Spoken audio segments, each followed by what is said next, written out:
lesson 6. We finished the yamas. We start with the 5 niyamas. The first one today called Shaucha, or purity.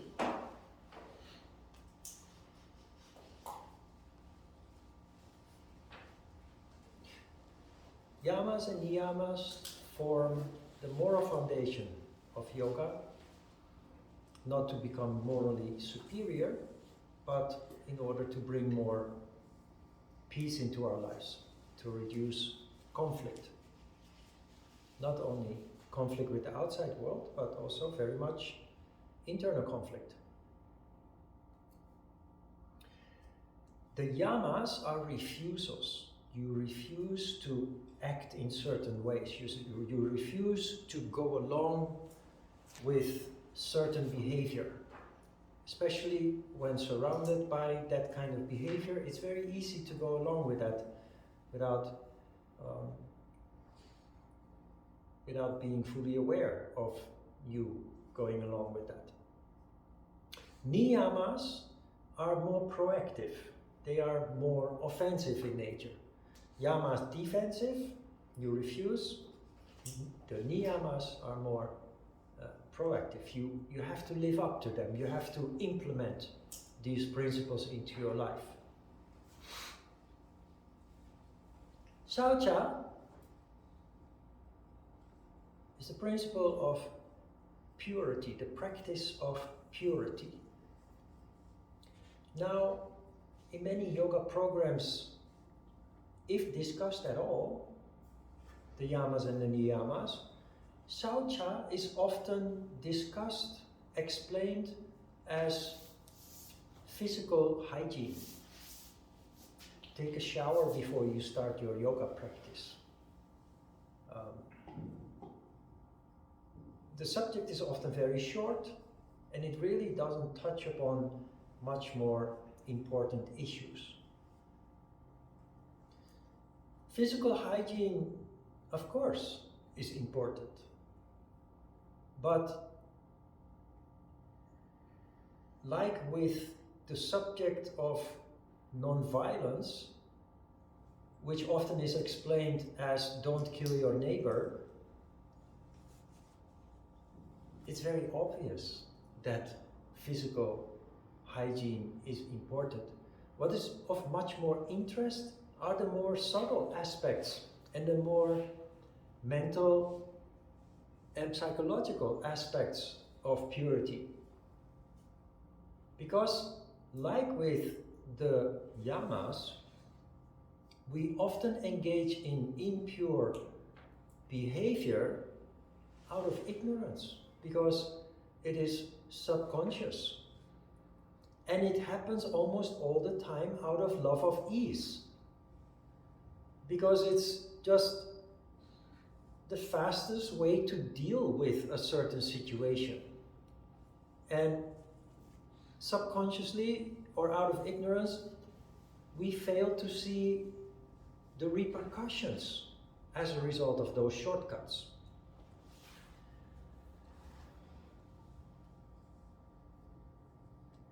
Purity is about being committed. It's about integrity.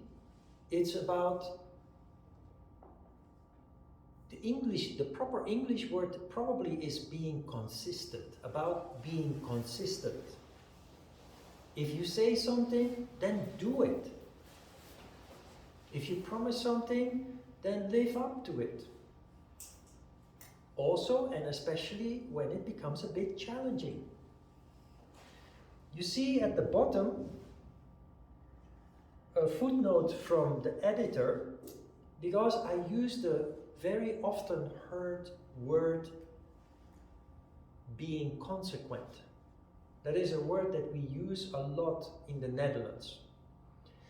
The word does exist in English, but in English language it's not so common.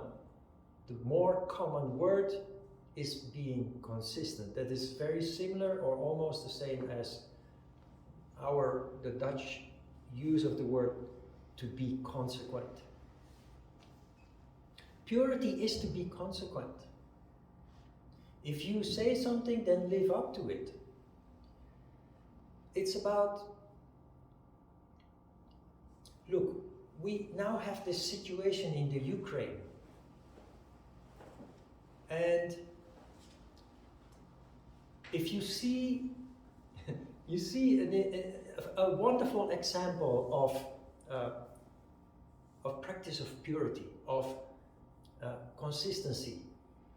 And you see that in the president of the Ukraine, who has been mocked for being a comedian before he became a president.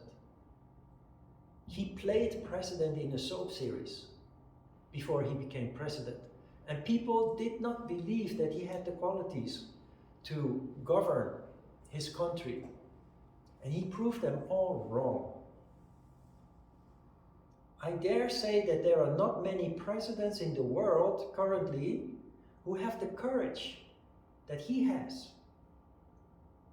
America has offered to fly him out of Kiev, which is now under siege by the Russians. And his reply was, I don't need a lift, I need weapons.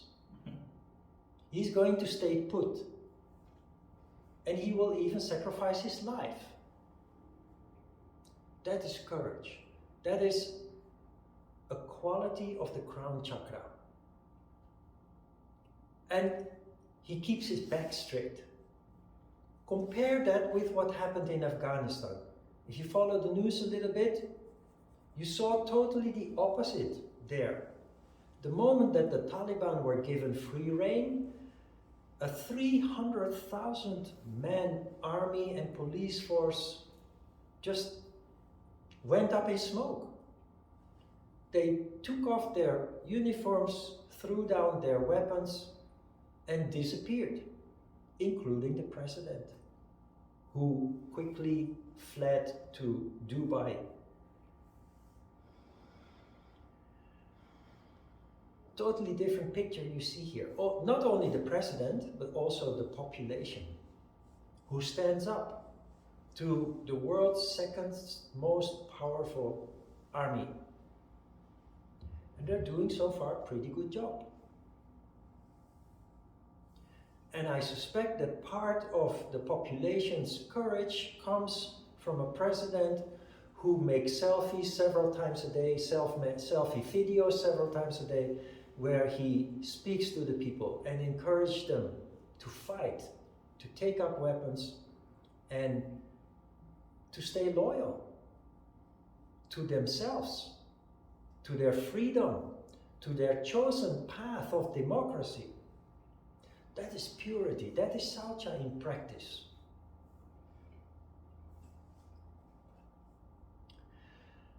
Purity of motive is asking yourself, why am I doing this? And doing this in this particular way. That sounds a little bit cryptical, but remember the discussion we last week had about the guy who felt indignified, even angry about a colleague having affairs with married women.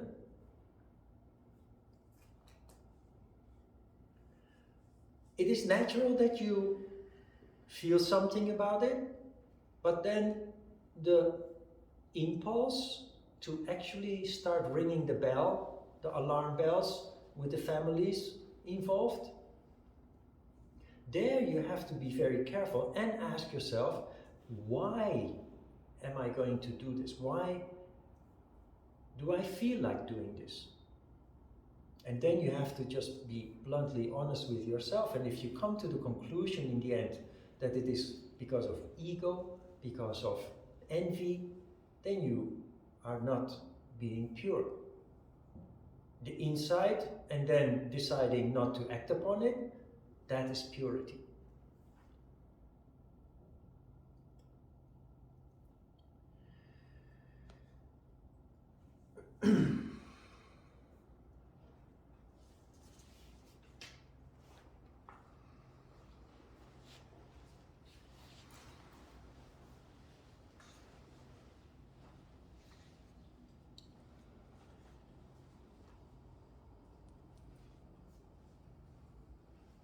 in relation to the subject that we discussed before about greed, about non-desire, you see also that people harm themselves considerably by engaging in activities that are in essence driven by desire, greed.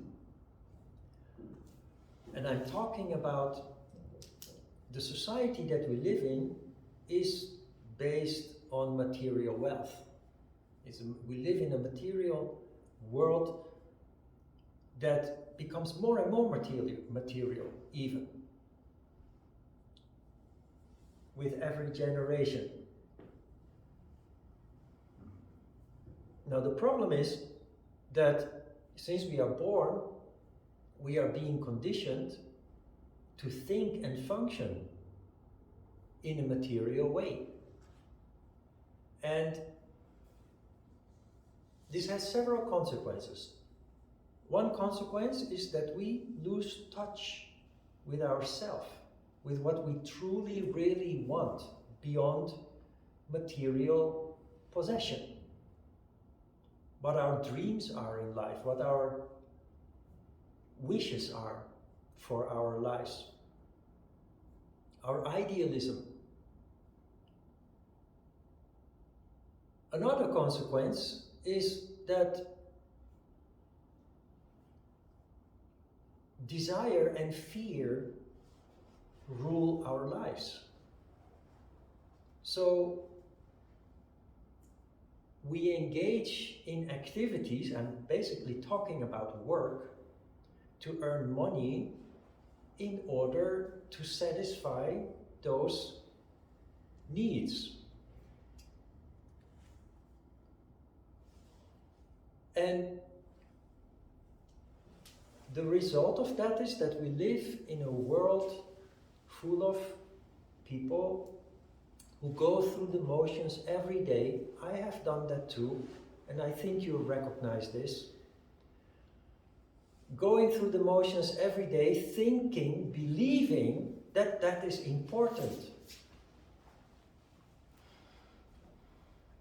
While all that it does is it pulls our energy down, and we live on a daily basis without happiness, without joy, without enthusiasm, without inspiration. All the wonderful aspects of the crown chakra are absent. That is why if you commute, for example, going to work, you walk in the streets, you take the bus or the subway, you see so many dark faces. You see so many tensed faces. There is no sparkle, there is no happiness, there is no joy. People are like robots, dictated by the clock that wakes you up, tells you you must prepare, leave the front door to go to the bus or get into your car or whichever way you go to work. And work is dictated by the clock. The clock dictates when you can take a break, when you can have lunch, and more importantly, when you can go home again. I'm only observing here. This is something that we all have to live with because that is the society we are living in. The society that our forefathers and mothers have created. But when you become aware of this, you realize that it is not pure. What is pure is to do something in your life that you love to do. Something that does give you joy and brings you happiness. Something that makes you enthusiastic and inspired. Now that is not easy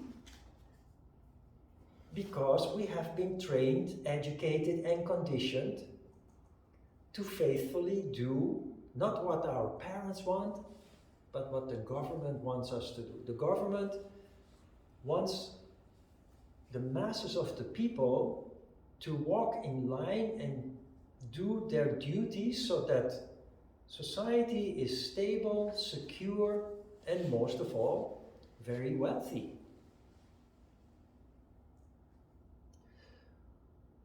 Purity is not denying this or denouncing this. This is just the reality of modern society.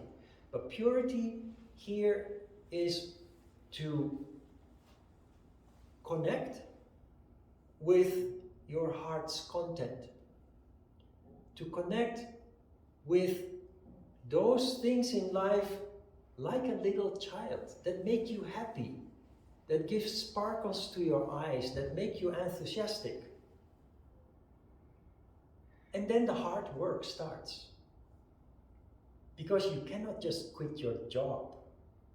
Because your yoga teacher said you have to focus in life on things that make you happy. It doesn't work that way. If you tell a little child, do what you like and what makes you happy, the child will only eat hamburgers and pizzas and play computer games all day and will not do anything constructive. Because a child doesn't have the consciousness, the maturity, mental maturity to know what is good for them. But for an adult has to also be very careful when you say you must focus on that what makes you happy. It is important because we know that that leads to more and more energy in the crown chakra, which is the ultimate goal in yoga, which is where all the transformations take place, where we take control of our lives and our destiny and our past. But you have to go about it very carefully, because if your yoga teacher tells you focus more in life on things that make you happy, and you draw the conclusion that that means to get rid of what makes you unhappy, you might decide to quit your job tomorrow. What happens then is that your landlord will kick you out of your house because you can't pay the bills anymore. Internet, phone connection, TV, everything will eventually be disconnected. But for foreigners in Korea, a month after you quit your job, you will be expelled, you will be deported from the country because your visa will expire when you quit your job. How do you approach this? Like everything else in yoga. You make a plan. You determine what you really want to do, and you contemplate the issue. What is required? And this is the reason why yoga practitioners have a period in their lives where they are much busier than is healthy for them, for us. Because you live two lives. You are with one foot in your old life, which is determined by how you are trained, educated, conditioned by society, but your other foot is in another world where you are connected with your heart's content. Your soul consciousness is active, where you feel attracted to what really matters to you, what really interests you, what makes your heart beat, what truly makes you happy, fulfilled, inspired, enthusiastic.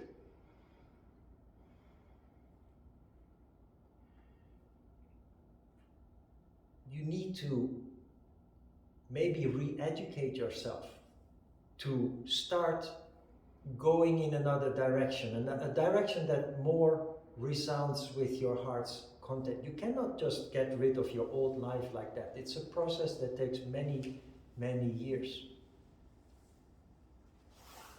But you will get there if you simply set one foot in front of the other and continue doing so, preparing. And very important is not to give up when things become a bit difficult, because the path of the spiritual person is full of obstacles and challenges. If you don't understand that, you see that as a negative aspect. That is how the majority of people look at obstacles and challenges. Better to avoid those.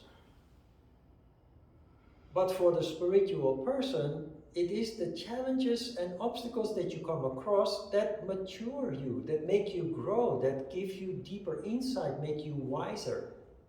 And eventually it is what prepares you for the big jump, for the big change.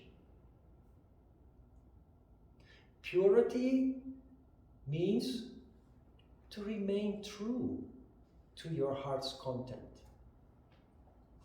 And the difficulty here is again, it's not the easy way in life. The easy way in life is to continue doing as you were told to do. The difficult way in life, the challenging way in life, is to start following your heart, but do it in a sensible way.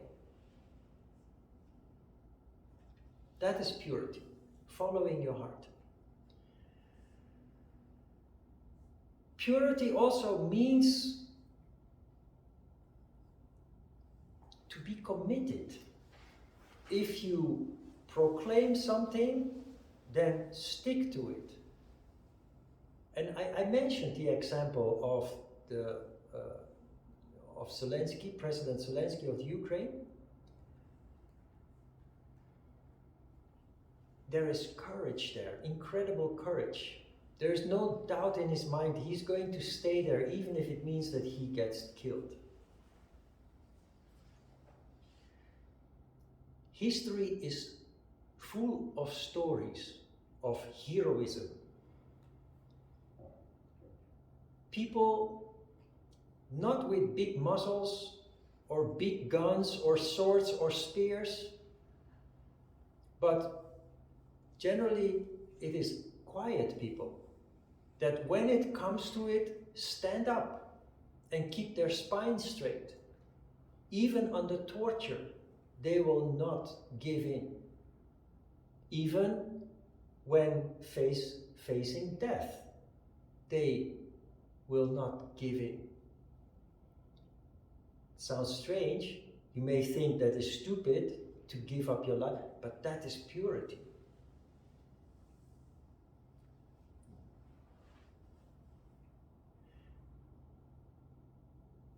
If you are in a situation where it is more convenient to take a shortcut by compromising, you will suffer for the rest of your life from that moment where you took a shortcut. Because you know that the shortcut you took has caused harm. In case of the heroes in history, of which there are stories, anecdotes, they would not give in because they were asked for information, for example, about other people's whereabouts, who would then be pursued, hunted down and killed. Out of fear, lacking the courage, or the purity as we call it, you give in. And for the rest of your life you have to live with the realization that other people have died for you to live. That is purity, that you keep your spine straight, that you keep your back straight, and that you stick to your guns, to use but a phrase. This is a very dramatic, extreme example that I give, just to make the meaning of purity clear. When you say something, then live up to it. When you promise something, then live up to it. When you decide to do something, then do it, not just half-heartedly, but fully committed with heart and soul. Especially when it becomes difficult, this is important, because that is where most people try to find a way out or try to find a shortcut.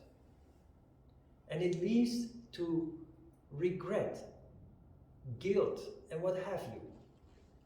Sense of failure, lack of accomplishment. While sticking to your guns may be difficult, but it is so empowering.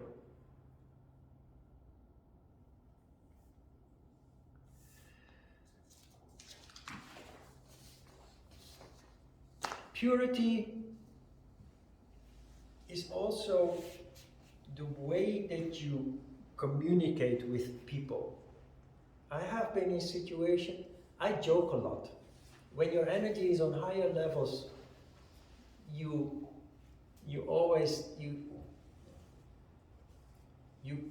play, you feel playful, you joke, you kid, you prank, but in a good-hearted way, like a child. There are also situations where people on the surface seem to be making jokes, while actually with the intention of causing harm.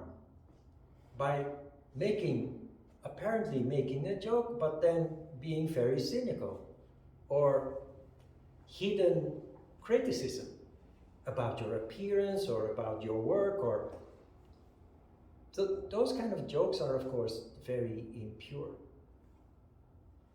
Jokes that cause harm, that affect people in a negative way, that's not a joke. That is just a dirty way of telling people something that harms them, and then feigning innocence because you were just making a joke.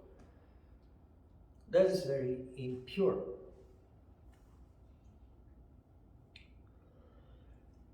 Now, on page 2, next to the donkey going up in the air, I had the whole paragraph highlighted, but the editor thought it didn't look nice, so he just turned it back to white.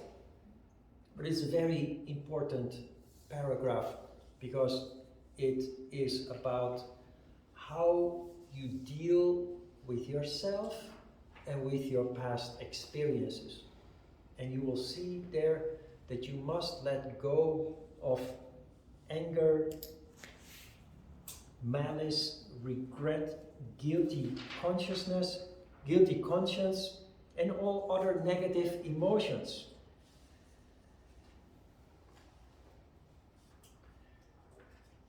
Things that happened in the past,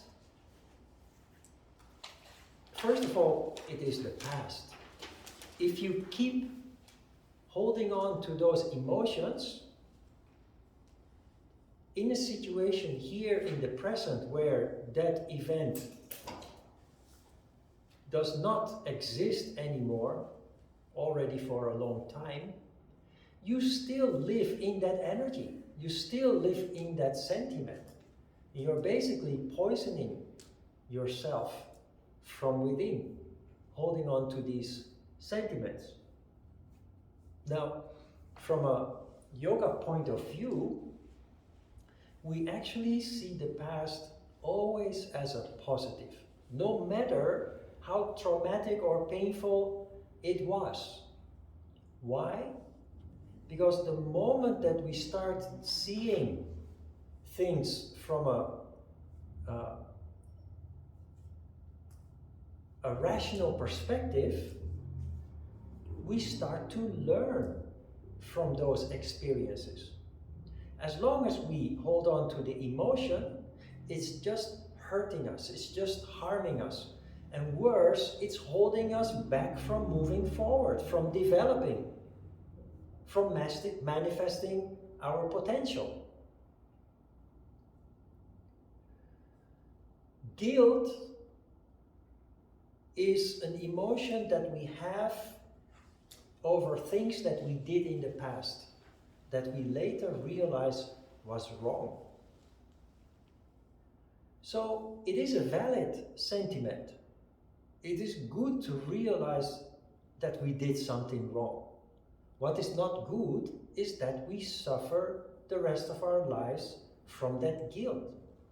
It's simply not constructive.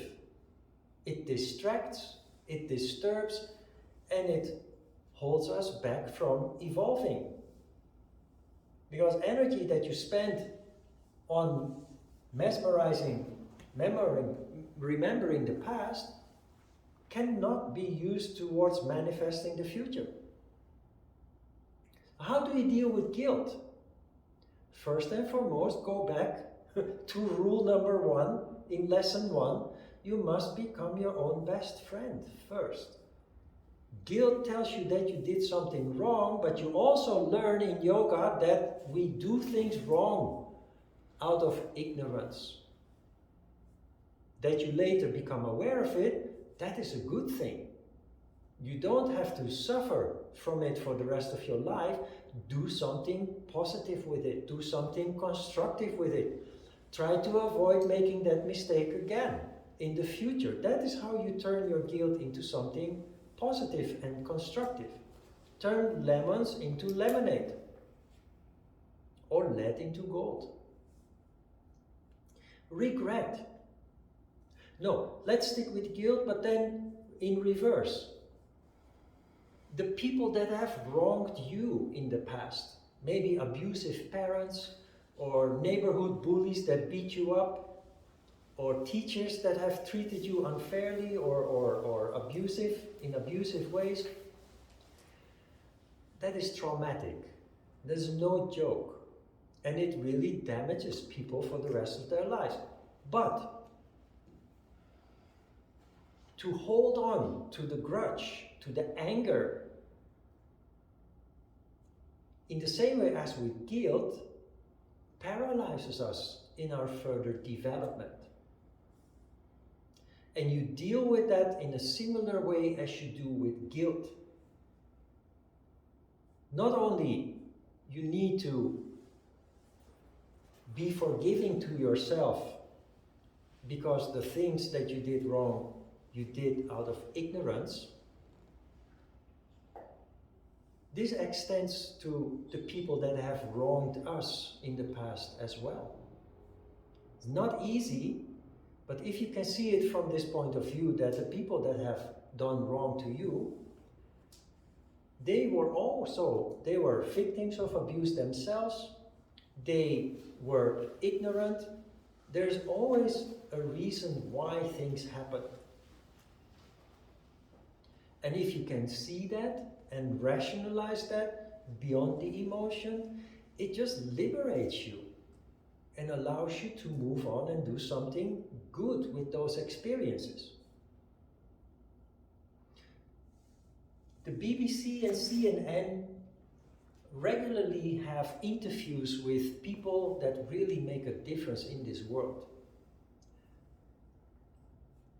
And it is often people that have experienced the most traumatic things in life, who have been able to do something constructive with that, to move beyond it, who then turn that trauma into passion and use that to help people in need, populations in need.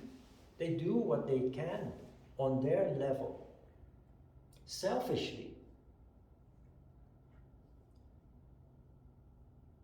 I have seen people in southern France.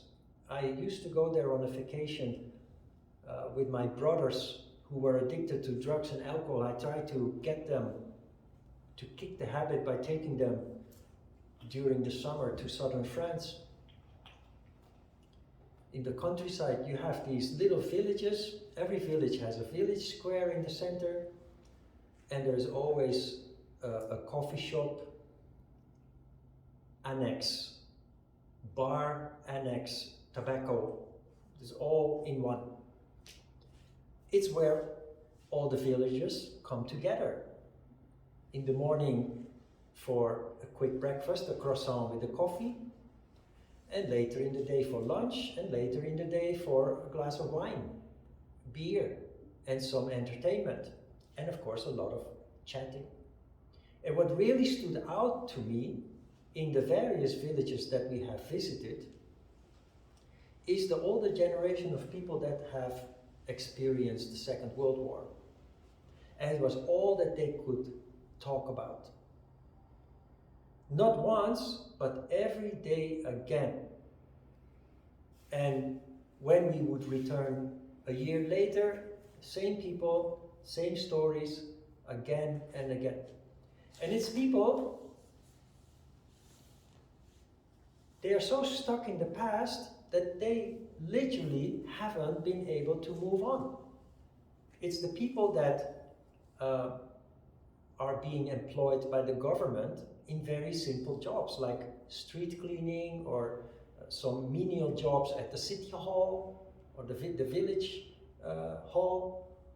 People that basically are capable of only doing very simple work because their mind is in the past 30, 40, 50 years ago. And I'm not blaming them, I'm not judging them, just observing. Because there are also people in those villages who have been through the same experiences, but who have left it behind. It will always have a place in their memory, but they do not allow it to paralyze them and to not move on and start doing something fulfilling with their lives.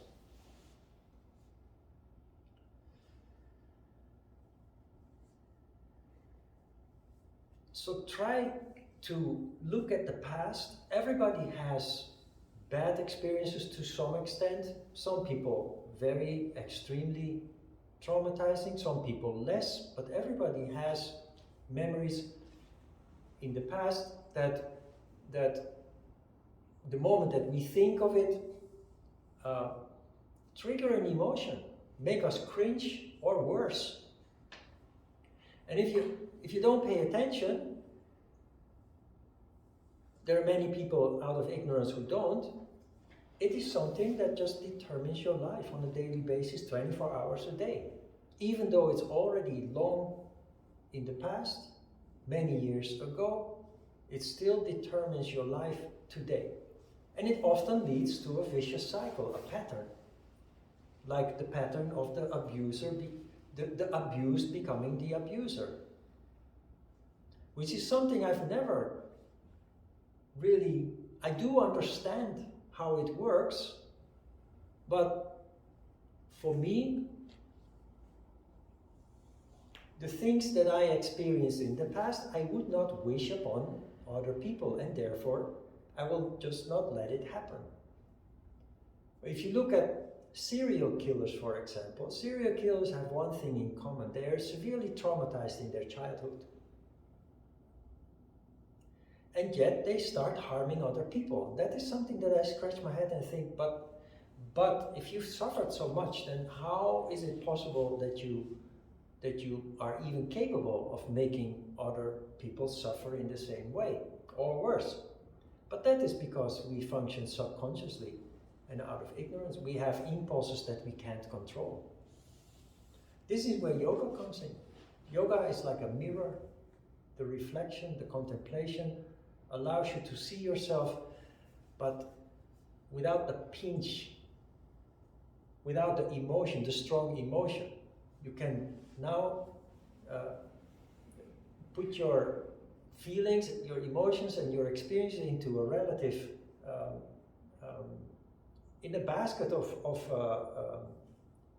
rationalism, basically, where you are able to see how it works, how it is paralyzing you, but also that there is an alternative way to deal with it, where you see that actually it gives you many insights.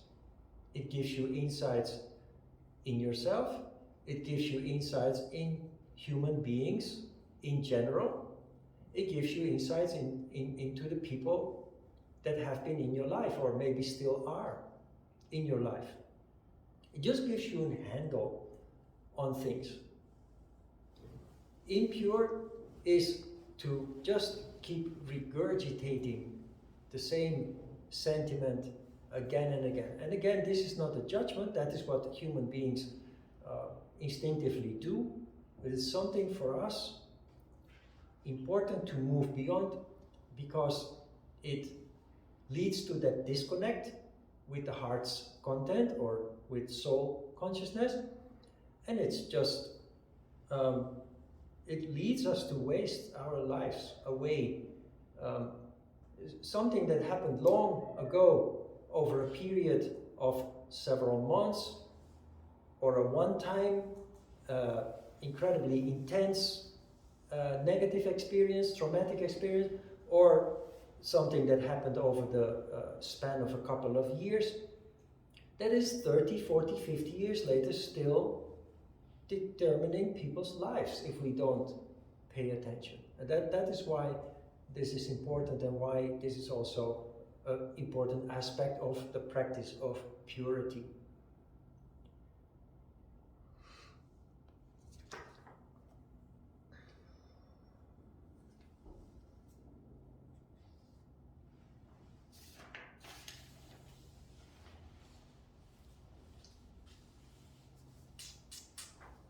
Questions?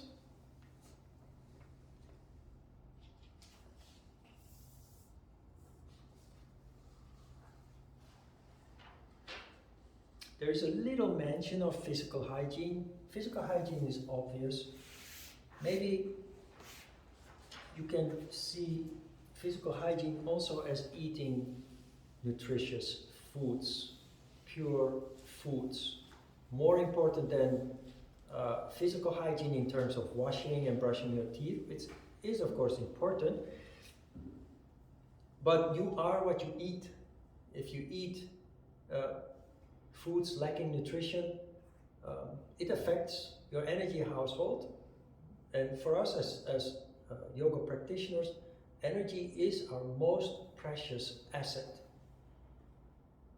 Development does not happen if there is lack of energy. Contemplation, the ability to contemplate, which is in the crown chakra, does not happen when our energy is being held down, because our digestive system is in turmoil because of the processed foods that we ingest. The purity in terms of having pure foods simply are full of energy and nutrients, and they fuel everything that you want to achieve physically, mentally, and spiritually.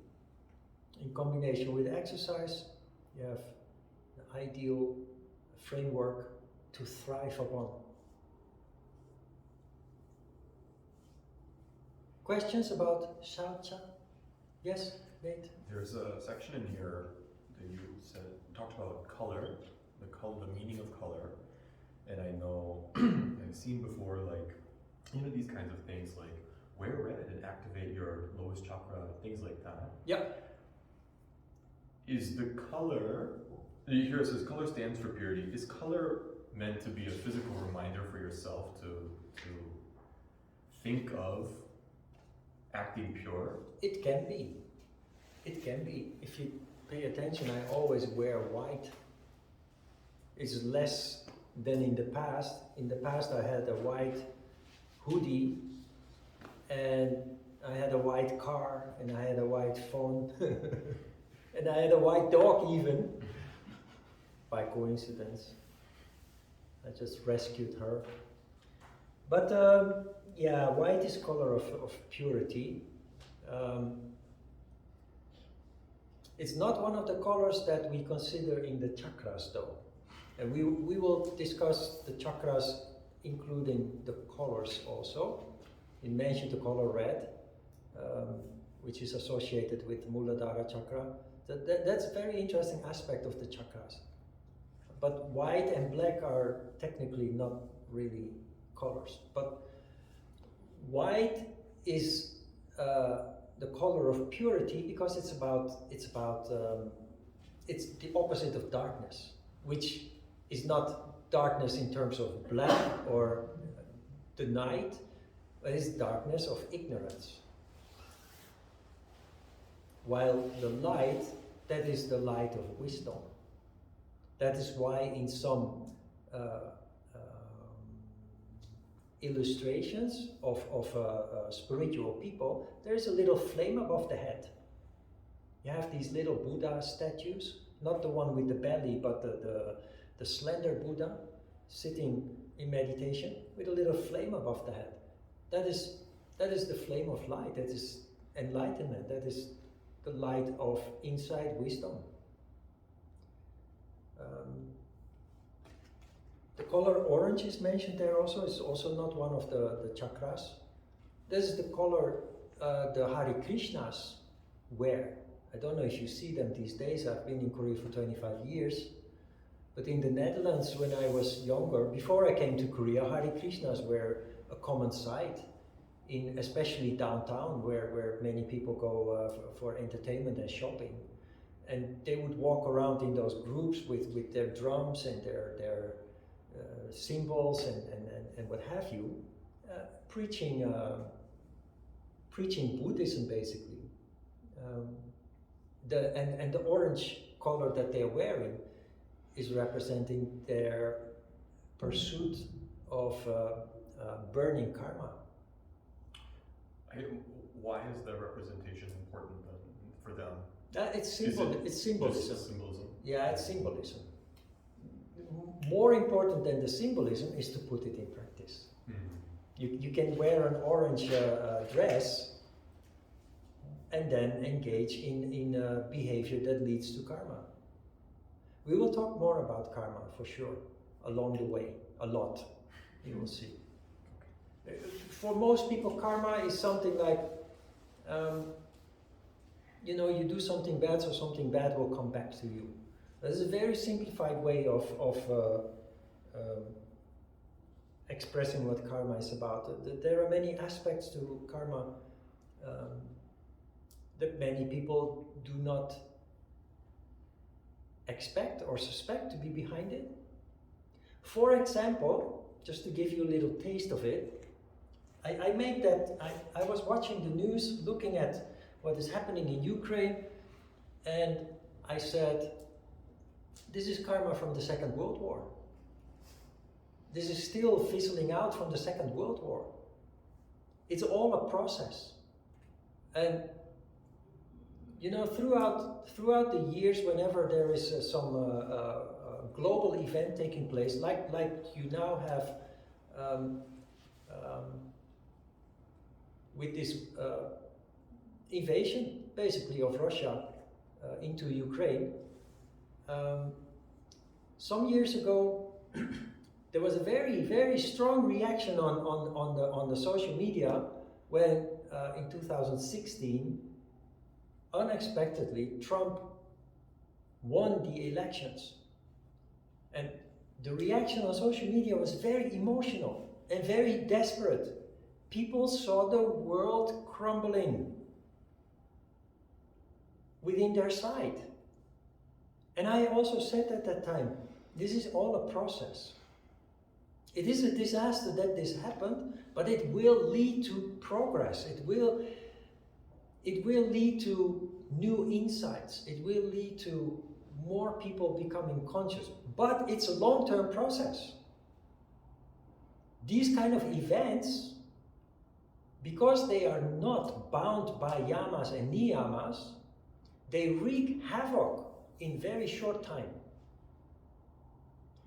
The forces for good, the forces of the light, always prevail.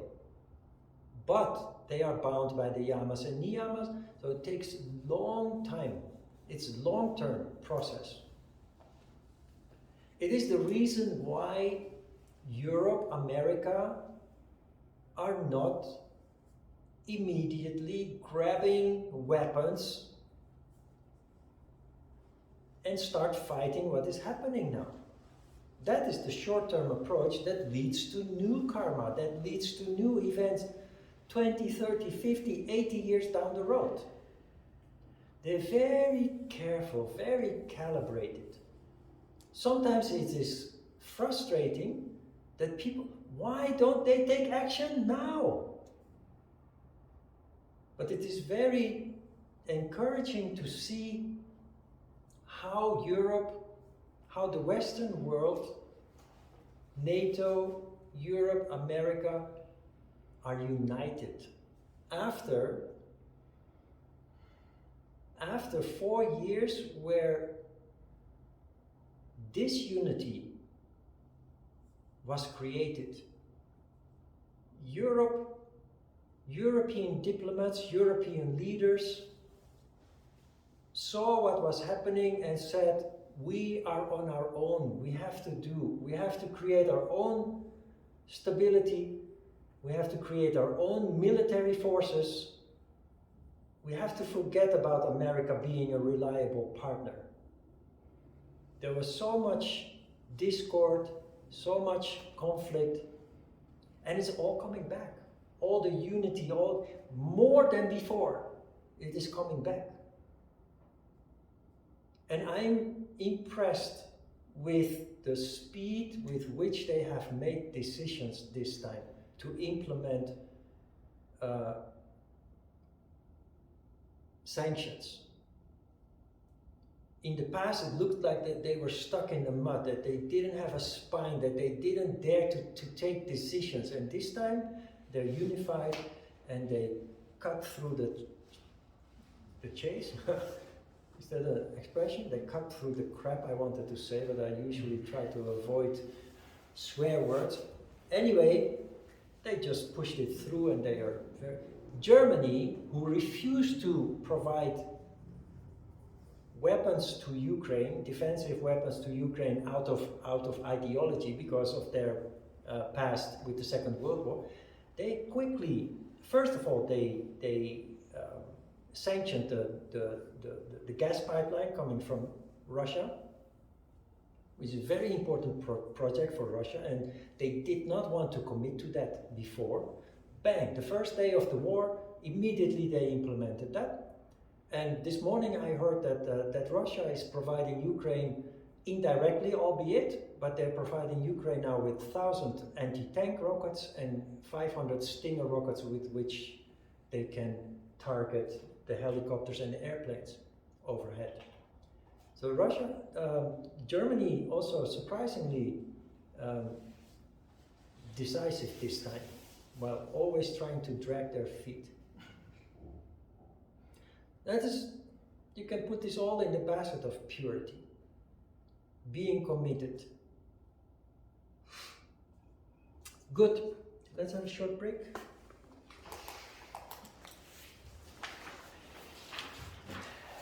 What I'm trying to say here is that what you can see is that everything is a process. Things are fizzling out. And while people kind of break down at what is happening now, what I can see is that this leads to the next 2 steps forward. Belarus, which is the last dictatorship in Europe, inevitably will fall in the shadow of Russia also is not done here yet. There are things going to change as a result of that. Things that are long overdue are being pushed through because of all this. So mayhem short term, but long term positive development. You will see.